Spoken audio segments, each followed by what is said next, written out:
am Hadekunle Olambiwonu. Welcome to AIC TV once again. This morning, my message for you this morning is that whatever it is you want to do and whatever it is you don't want to do is all in your mind. It's all about your mind. Okay? See, the mind, the rule is that whatever your mind can conceive, okay, it can achieve. Whatever your mind can conceive, you can definitely achieve it. Now, the rule does not have an exception. It means that if your mind can conceive great things, it can achieve great things. And if your mind conceives limits, those limits will stop you basically. Okay, let me give you a very typical example. When George Washington said that in 10 years' time, America would launch a man into the moon. At that particular point in time, America did not have any instrument. I mean, not even a particular special pin, okay, that could take a man from Earth to the moon. But George Washington said that. Nobody believed in it except at NASA. Anyway, so for the next 10 years, NASA kept working on that fact. They kept working towards that 10-year goal. They kept working towards sending someone to the moon in 10 years' time, despite the fact that they don't have any instruments that could take a man to the moon. Now, what happened exactly 10 years later after that statement had been uttered publicly?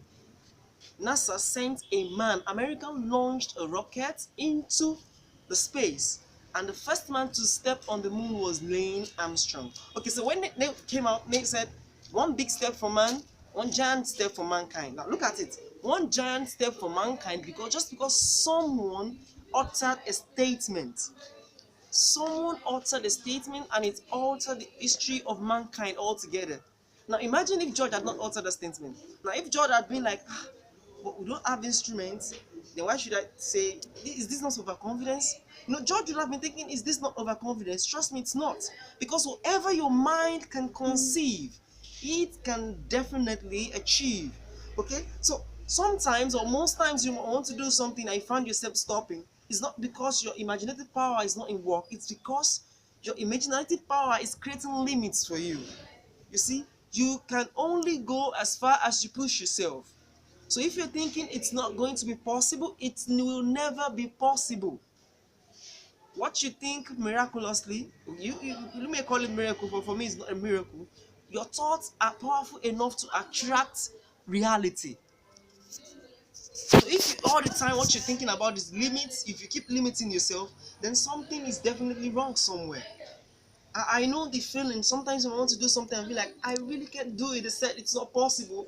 This thing does not even seem possible. I don't think this can be done. Yes, but those are all limiting beliefs. They can be done. Trust me, I said it. They can be done. All you have to do is just break off those limiting beliefs. All you have to do is just break off this self-limit. It's all up to your mind. If your mind is healthy, your life will be. You just have to keep your mind healthy and break off all those self-limiting beliefs. Okay, so if you're still finding it difficult to conceive great things and achieve them, then you really need to take the breaking limits training. Okay, so there's this training coming up November 17 online. It's going to be wonderful. It's going to be powerful. This training is about breaking and expanding your limits. Okay, so if you still find it difficult to achieve things you set out for yourself simply because it just seem impossible or the goal seem unreachable, you have to take this training. It's so important for you. And if you want to boost your productivity, it's so important for you to register for this training. It's going down November 17. Registration is going to close November 15. So if you want to register, you have to hurry right now. Okay, so if you want to register, you can send me a mail at adekunleimpact@gmail.com, or you can just send a message to 08079508423 via WhatsApp, Facebook, Instagram, or any other method. Okay, once again, I am Hadekunle Olambiwonu. Have a great time.